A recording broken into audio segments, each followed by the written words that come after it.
একটা লাজুক ছেলে যে একদিন পুরো স্কুলকে চমকে দিয়েছিল। একটা ছোট্ট গ্রামে নীল নামের এক ছেলে থাকত। তার স্বপ্ন ছিল আকাশ ছোঁয়ার, কিন্তু সে ছিল খুব লাজুক, কারো সামনে কথা বলতে পারত না।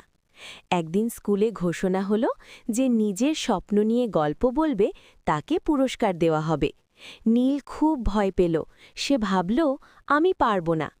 সেদিন রাতে দাদু তাকে বললেন, ভয় মানেই শেষ নয়, ভয় মানেই শুরু। দাদুর কথায় সাহস পেল নীল। পরদিন কাঁপা গলায় সে মঞ্চে উঠল।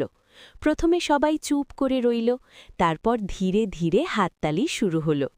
নীল বুঝল, সাহস মানে ভয় না থাকা নয়, ভয়কে জয় করা। সেই দিন থেকেই সে বদলে গেল।